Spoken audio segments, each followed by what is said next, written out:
what he carries. Are you following me now? So if Jesus, with all his power, get to a place and he can't do mighty miracles, if you go and check that place, there is something about faith there. They say he could not do mighty works except he did a few little ones. Read it again. I want you to see something there. And because of their unbelief, he could not do any miracles among them except to place his hands on few sick people and heal them. Let me tell you what happened there. Jesus was at a place where, let's say, there are crippled people, there are blind people, there were plenty. But when they got there is too much unbelief. So the only thing they could do was to just lay hands on a few people and heal them. The power could not flow the way it should flow. The power was there, but they could not receive. I call that the miracles of unbelief. You know, I was talking to man of God. There are some churches where some little things happen. It's not evident that God is real there. You understand? Because even with unbelief, some things will still happen. Do you get what I'm saying? God is a merciful God. God is not wicked. Even when you are in sin, at times He can heal you. It doesn't now mean you are doing the right thing. Because the crumbs must not get you crazy. Now let me say this, man of God. You see, every time I'm doing that sermon, when I'm doing the testimony, I normally say, we have 80% results in healing and miracles. I'm not exaggerating. It is almost impossible for you to be continually sick in this church. There must be something you are doing wrong. It's not possible. Why do I say that is? God has given, not because I'm doing anything right, God has given the gift of healing and miracles to us. I remember, man of God, there was a day we were in church and about 11 people said they were sick. We prayed the following Sunday, everybody was well. There are days I asked, is anybody sick? Everybody said they are fine. I say you are enjoying the gift of the house. Every pastor has something that God has given him to bless the people with. Now, do you know that with all those gifts and power present, some people may not still enjoy miracles? Because you may not believe. And I've told Princess, the people who are likely not to enjoy miracle most is those who are close to pastors. The number one person is my wife. Because for your wife to see a pastor, she'll be seeing her husband. And if you see husband, you get what husband can give. If you see prophet, you get what prophet can give. Now, for a woman to turn her head and say, this is a prophet, not my husband, it's a big work. That one can take a lifetime. It can take what? A life for you to be able to see. Because that same man is going to be making mistake in your presence. He can do what you don't like. But his mistakes and what he's doing does not change that he's no longer a prophet. So if you deal with, that's why you see most pastors, some pastors' wife, they normally go to another pastor's behind. They say they are going for counseling. And the pastor they are going for also, the wife doesn't respect him also at all. Are you listening to me now? But why? They can't listen to their own husband. Now I'm going to share this with you, which both of you will learn from. You see, one day, there was a day after 3 years in my marriage, I called my wife. And I told her, I said, you can't stand and greet me like this, that I can't take it. I said, if you do it in the 7 years of the marriage, you are going back to your father's house. I told her so. She said, why? So I said, because number one, I'm not your age mate. Number two, I'm your husband. Number three, I'm a man of God. I said, if you continually be rude to me, even the benefit you should get from me by honoring me, you won't get to your disadvantage. Now, I know both of you, when you greet me, you stand as if you are kissing your mate. I've been seeing you for this. You know, I've never told you. Have I ever told you? No. You think I don't see it? Now, my wife cannot beat me like that. You know why I told her like that is, when you don't honor a man, you don't get what they carry. See, if my wife can stand and greet me like anybody, and I'm not a prophet to her, how you greet people shows who they are to you. It will be reflective in how you greet them. So I told her, I said, number one, I am a prophet of God. Number two, I am the head of the house. Number three, I am your husband. Number four, I am not your mate. Number five, if you see what I'm asking for that is not in the Bible, don't do it. But if you have to say you must honor me, honor me. How can you say you want to be the wife of a pastor, but you can't follow what the Bible says, how you say you must relate to him? Are you listening to what I'm saying now? I'm talking about unbelief. You know why my wife will stand to greet me? She doesn't believe I'm a prophet. It's simple things. You can call somebody prophet with mouth, but you don't believe that is who they are. Do you get what I'm saying? You see, when I said you reacted, because you actually think because they call you something they believe that they don't believe. The day my wife believes I'm a prophet, her attitude will change. Then she'll be seen a servant of God. Then the honor they give to servant of God, she will start giving me. But if you see my husband, his name is Femi, that is what you get. You can relate with me as Femi Oshin. You get what Femi Oshin can give you. Exactly. You relate with me as a prophet. You get what a prophet of God can give you. So everywhere I go, I am two different persons. There are some places I'm a normal human being. I'm not going there as a prophet. We were together on a drama series. If you really don't know me that I serve God, because I consciously put off some things to do some things. Except you come to me in that capacity, I want to talk to me, then I can talk to you in that capacity. But when I'm also in my space, I act fully in that capacity. Now, how do you know what you believe? Even the way you relate to God. That's why when you guys worship God and I rebuke people for pressing for, they don't believe they are worshiping God. I have told them, I said the only way you can enjoy worship is pretend as if God is standing before you. And meanwhile, sir, God is there. It's just because your mind is telling you it's not there. So that's why you do all those silly things. Every time I worship God, I shut down, believing that He is here. So can God truly stand before you and you'll be worshiping, you'll be changing your name. Hallelujah. Hallelujah. All those ones are nonsense. You know why you are doing that? You don't believe you are worshiping God. And you don't believe God is here. So the day you know you are worshiping God and God is there, your attitude changes. You can't worship God and be pressing phone. Your heart is not there. Unbelief can rob you of your destiny. Everything God plans for you, you may not see, because how do you know you unbelieve? Your actions. You don't need anybody to tell you. She lives with me. Ask, if you come to me 50 times that somebody is sick, I can never first mention hospital or first pray.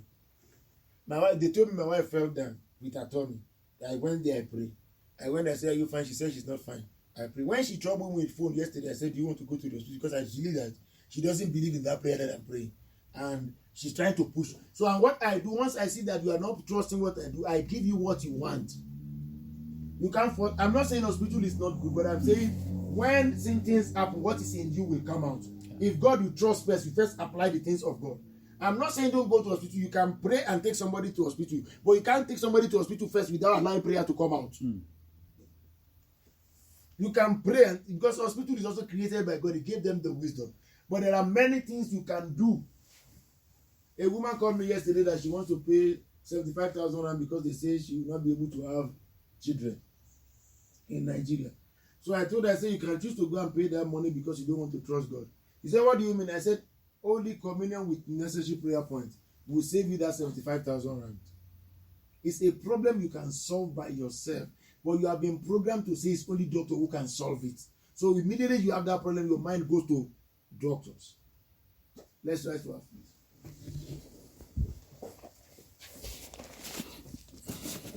Unbelief. How do you know you have unbelief? When you worry too much. How do you know you have unbelief? When you fear too much. How do you know you have unbelief? When you doubt too much. How do you know you have unbelief? When you panic too much. Many times Princess is worshiping God, singing very good songs. I just go there and say, I say, but you are worshiping God.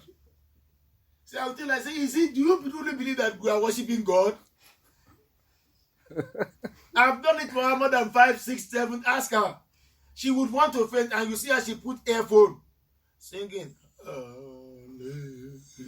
just go there and say, I say, what is that? Satan can attack you with spirit of panic. If anything happens, you begin to shake. That is panic. It can kill. It's not of God. Even me, Satan wants to attack me with that thing. I normally perceive it. When small thing happens, your heart going to boo, boo, boo, boo, boo. Some of you, it is about, maybe when you sleep at night, you hear, blah, blah, blah. Your heart will race. There was a time Satan was attacking me consistently with that, and I know that no, I'm not somebody who is fearful, so this cannot be happening to me. So I know that this is Satan attack, and you think it's panic. He has programmed that I'm going to kill you with heart attack one day, but it's coming little by little. So one day something major will happen, you have to say the man died.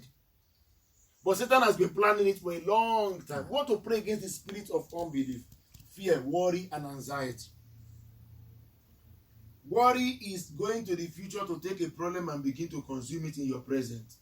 Because 90% of what you worry is what has not happened. That is the tragedy of worry. The thing you are concerned about has not even happened. If you want to be worried, worry about what is happening to you now. Now, don't worry about what is going to happen tomorrow. Hallelujah. No matter how anointed you are, Satan will attack you with fear. No matter how big you are, he does it every day. So you want to pray and say, spirit of fear.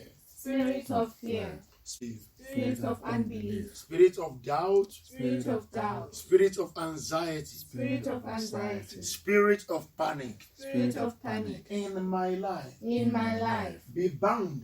Be bound. Be banished. Be banished. In the name of Jesus. In the name of Open your Jesus. mouth. How many minutes?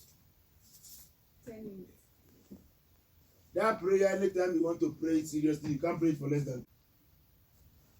So he's comparing in Hebrews 12:18 that this mountain you have come to is different. Now let's go to Hebrews 12:18. For ye are not come unto the mount that might be touched, Yes.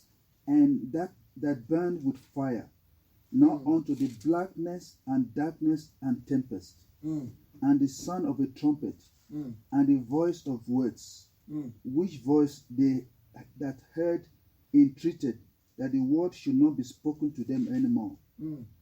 For they could not endure that which was commanded. And if so much as a beast touch the mountain, it shall be stoned or thrown through with a dart. Even if an animal touched the mountain because God came down, they will kill the animal. If a human being touched the mountain, the human being will die. And it's God who came down, not Satan. Continue. And so terrible was the sight that Moses said, I exceedingly fear and quake. But ye come unto Mount Zion, and unto the city of the living God, the heavenly Jerusalem, and to an innumerable company of angels, to the general assembly and church of the firstborn, which are written in heaven, and to God the judge of all, and to the spirits of just men made perfect, and to Jesus the mediator of the new covenant, and to the blood of sprinkling that speaketh better things than that of Abel. That is it. Let's go back to Hebrews 19:12-16.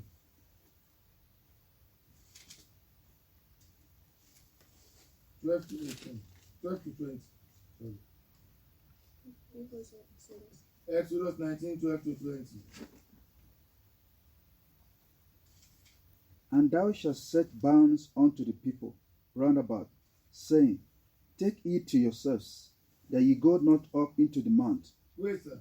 The same mountain that you come to now, which is the presence of God. Look at the instruction God used to give to people when He comes down.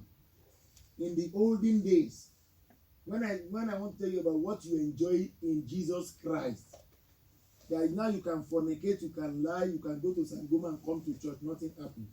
Now I want to see the instruction God gave them. That when I come down into the midst of my people, this is what they must do. Continue. That ye go not up into the mount, or touch the border of it. You can't touch, you see, you can't go near the mountain or even touch it. Continue, sir. 13. Oh, okay. There shall not an end touch it, Your hand must not touch the mountain. but it shall surely be stoned or If you shot touch through. it, wait, sir. Are you not surprised that in the olden days when God comes down, somebody touches the mountain, the people that are there stone him to death, they carry stone and they kill him. And the people they want to kill is people they are staying together with. It's not an enemy. Even if it's your son, you kill him. If it's your wife, you kill him. They say, why? God has come and touched the mountain. So some of you need to understand the dimension God was operating in before, so that you can understand what you are enjoying now. Let's continue, sir. Whether it be beast or man, Even if it's an animal, kill the animal. it shall not live. When the trumpet sounded long, they shall come up to the mount. Continue. And Moses went down from the mount unto the people, and sanctified the people, and they washed their clothes. Wait, sir. Why are they sanctifying their people? Moses went to the mountains where he has become holy. So by the time he comes down, he can't touch the people. He must first sanctify them.